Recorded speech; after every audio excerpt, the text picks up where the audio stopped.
Hey guys, welcome back to the kitchen. So it has been some time. It's been like I didn't do a video last week because I got very busy at work. Well, I did do a video, but for some odd reason my camera decided it didn't like the video and it was all blurred and unfocused. I don't know why, but hopefully it'll be fixed now.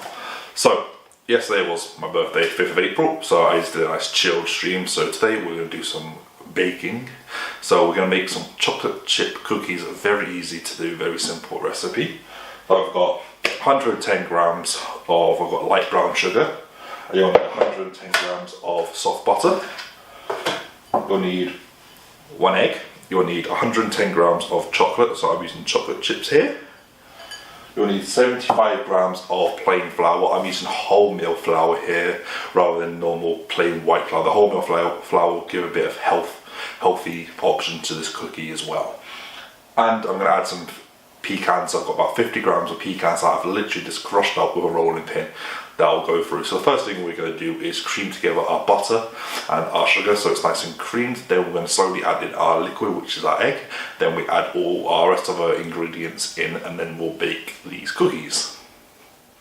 So the first thing we're going to do is I've got the butter and my sugar and we're going to combine it or cream it together. So I'm doing this by hand, but you can use an electric hand whisk if you like.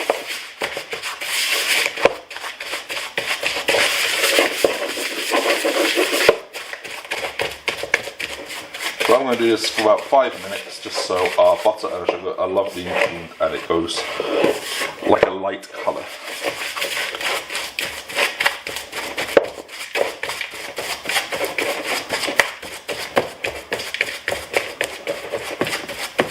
So it's been 5 minutes, I've creamed our butter and our sugar.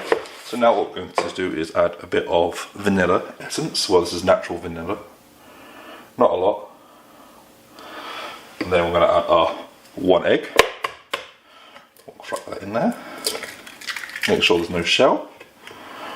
And then we'll get that beaten in together. And then after we shall add our flour, our chocolate chips and our pecans into this. So I'm going to combine the egg together.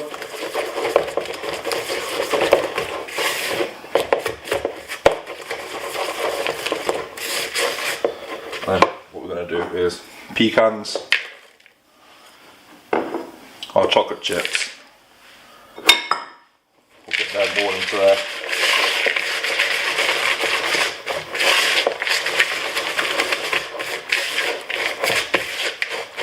And lastly, I've got the wholemeal flour. And then we shall combine all this until our cookie dough forms.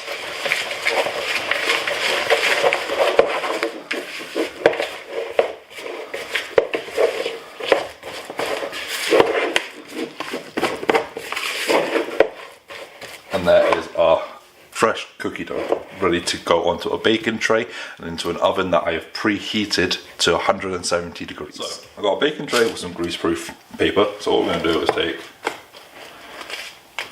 some of our cookie dough mix and then we're going to, don't spread it down, we're going to put about 3 or 4 of these on a tray, probably 4 I say.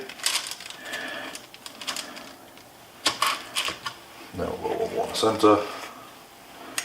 We want to make sure there's plenty of room so they can spread. So that's going to go into my oven that I've preheated to 170 degrees for about 10 minutes now. So our cookies are baked. I've taken them out. I've done 2 trays here. So now what we're going to do is we're going to, one of them stuck. Right, we're going to just transfer them off the hot trays onto the board and we're going to let them now cool down for another 10 minutes and then these are ready to serve. So guys, that's how I make my chocolate chip cookies with a little twist. It's got some nice fresh pecans in there, so you don't have to use the pecans, you can take it out. You can then also, what you can do is you can go 50-50 on the chocolate, so I use 100 grams of milk chocolate here. You can use 50 grams milk chocolate, 50 grams white chocolate, or 50 milk, 50 dark white. You can even put some freeze-dried raspberries or freeze-dried strawberries there with a bit of white chocolate. This possibility is endless for what kind of flavor cookies you want. You can even make cookie sandwiches. Get some nice icing, put it in the middle, combine to a bit of ice cream as well, so it's warm. But if you are going to keep them, put them in a airtight container, sealed. They'll last a couple of days, but they won't because everyone will eat them. So thank you so much for being here, guys. As always, links will be in the description for my Instagram, my Twitter. I've also started a TikTok channel now, so I'll leave that link in the bottom, where I do cooking videos, like TikTok cooking videos, just because someone said, oh, why not? So I'm trying it and it's working out quite well. So thank you very much for being here, guys, and I will catch you next week for a savoury recipe. Catch you later, guys.